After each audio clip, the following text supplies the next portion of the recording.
Hello, welcome to my channel. My name is Bex, and tonight I will be reading you a story that contains Haribo sugar-free gummy bears. This review is from a man called Jeffrey Lambert from Toronto. I would consider myself a prudent man. I'm not given to bouts of outspokenness or craving attention, and certainly not one to rock the boat. On any given day, I could be found reading a crime novel on a park bench in the middle of the city, soaking in the opulence of nature, while nibbling on my tuna fish sandwiches and fending off the gulls and squirrels that threaten to spoil my repose. This is me, law-abiding and introspective, which is why it came as a shock to me to find myself incarcerated because of the devil's confectionery, Satan's sweetmeat, Lucifer's lozenges, the horror that is known as Haribo sugar-free gummy bears. I'll set the scene. It was late winter, early spring in Toronto, and the city had just been digging itself out from a late-season snowstorm. I was heading to Pearson International Airport for a red-eye flight to Amsterdam in order to give the Dutch arm of our company some training on the new software that had been installed. I'm deliberately being vague to prevent my place of work being linked in any way to the incident that occurred. I had just finished packing, checked the time, and found I was running late. My flight was at 7:10 p.m. and it was now almost 5. Cursing softly, I ran out to the car and threw my bags in the trunk, hitting the gas a little harder than usual in my haste to make it to the long-term parking lot as soon as possible. Luckily, traffic was light on the 401, and I made it to the airport in record time. But I knew that my chances of making the flight were still at risk if I didn't use my time wisely. I hadn't eaten since lunch, and I was feeling a bit hungry, my stomach rumbling loudly in protestation, which caused me to look around at the other travellers rushing past me in the busy terminal, mortified that my bodily noises might be heard by others.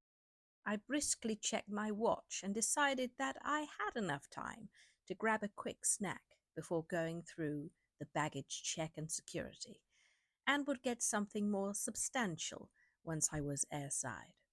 I spotted a vending machine nestled in a relatively low-traffic corner of the terminal and rushed over, already pulling out my credit card and mentally assessing what I had a craving for so as to save time interacting with the machine. My eyes scanned the colourful array of confection quickly, coming to rest on a tantalising rainbow-coloured bag of gummy bears with the simple white and red logo Haribo emblazoned across the bag in what appeared to be a slightly tweaked, rounded font. Now, I'd like to pause here in the story for a moment to underscore the importance of making proper food choices. I was hungry. When you're hungry, you should eat food. Food is defined as a nutritious substance that people consume to maintain life. This is what food is. These days, the definition of the word food has been bastardized and the meaning has been broadened to include any material that can be ingested or rather chewed and swallowed without causing death or severe illness. Haribo sugar-free gummy bears are not food. They're not even from this planet. I imagine their origins being conceived in a boardroom in hell by a top team of creative pain administrators with senior level demons rubbing their hands together in a ghoulish delight as hell's chief chemist slowly lifts the veil on their new creation. The point here being, I made a very, very, very poor choice. I pushed the button and the vending machine ejected the brightly coloured bag into my awaiting hands. I had always liked gummy bears. They were bright, but rather innocuous. They weren't overly sweet, so as to become cloying. And, of course, each candy came in the visage of a rather happy, docile bear, reminiscent of the pictures one's mind eye holds of all anthropomorphic bears, from Yogi to Winnie. The way I figured it, I was taking a bit of a holiday from life, so I could relax my regimented daily schedule a little to allow for some frivolity. After all, I was going to be in Amsterdam come morning with 16 hours to kill before I had to be in training the Dutch employees. Maybe I would take a trip down one of the coffee shops in the red light district and really let my hair down. No, I wouldn't do that.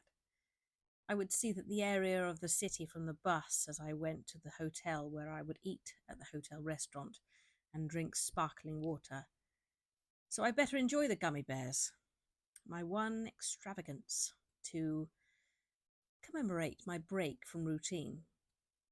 I joined the queue at the KLM line, which was mercifully short, most likely because all of the passengers for my flight had already been checked through, as it was scheduled to depart in 1 hour.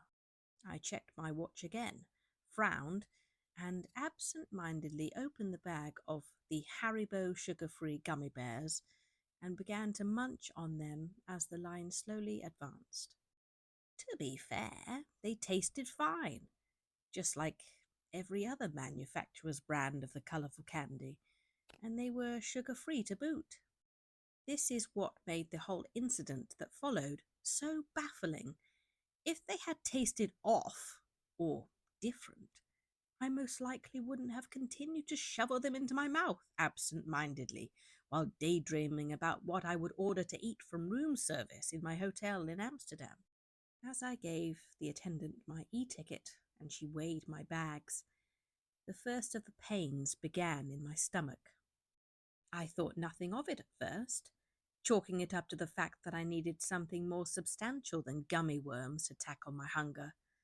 But over the course of the next 5 minutes, the shooting pains began to come in more rapid succession.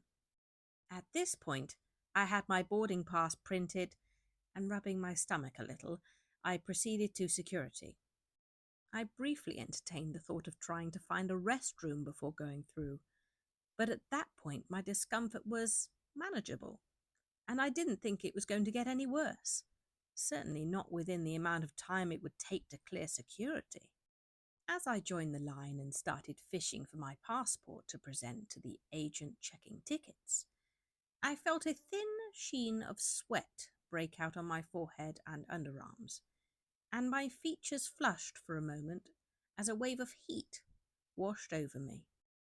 I didn't pay it much heed, as going through security always causes me great anxiety, and I chalked it up to pre-flight jitters.